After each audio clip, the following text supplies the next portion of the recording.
back. That was that. One critic at the time called this movie highly entertaining, but practically incomprehensible, and that's pretty much how we saw it. Hitchcock called this movie a disaster, and audiences reacted with confusion and disappointment. Wasn't a success.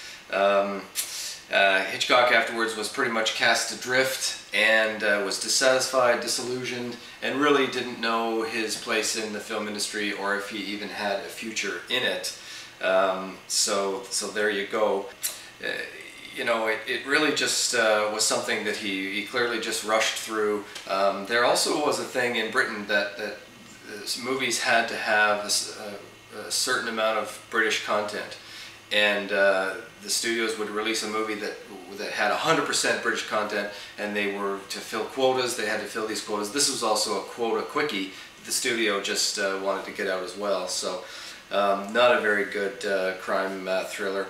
A good crime thriller from 1932, just if you want to compare, is the movie Scarface, which tells sort of a story of the crime scenes in Chicago at the time. This movie, of course, was remade later, 1983, with Al Pacino, a very famous movie. The similarities are incredible between those two movies, and yeah, worthwhile. Best Picture at the time in 1932 was Greta Garbo in Grand Hotel. That's another very good movie from 1932. So yeah, this wasn't quite it. It kind of reminded me, you know, when scenes that didn't really make any sense. You might have had a Hitchcock saying, "Okay, cut, print it," and someone might have said, you know, "But it doesn't make any sense," and he would be like Ed Wood, "No, it doesn't matter. Let's just get this thing done." So that's kind of what we sort of saw there. Definitely lots of Hitchcockian things, you know, the trains everywhere, and really just weird that so many elements that make Hitchcock films great are present in this film. It's everywhere, and it just doesn't work. And really, we probably don't think we'll see this one again for a long time.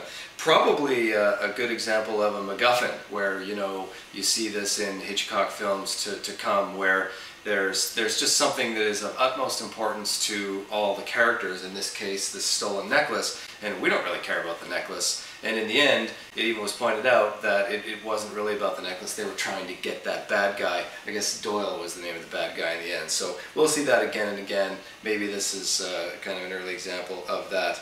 The big chase scene at the end was done with miniatures, in case you couldn't tell. I don't know, it looks pretty good to me, given that they probably did it really, really quickly.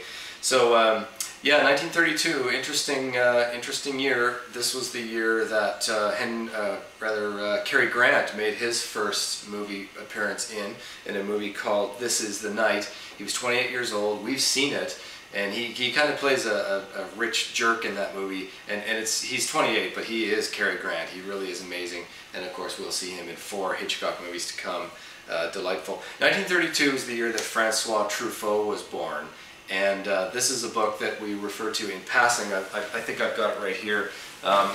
Basically, this fellow, Francois Truffaut, is a director, a French director that made some really good movies. And he was a huge fan of Hitchcock. And he sat down with him a number of times, 4 or 5 times, to talk about these movies and interview him. And Hitchcock loved to talk about his movies, but he really gets into all these movies with Francois, because Francois was just such a fan and knew what he was talking about, knew the questions to ask. And basically, one by one, they just go through all these movies. So we highly recommend this book. You can get it on Amazon.com for very little money.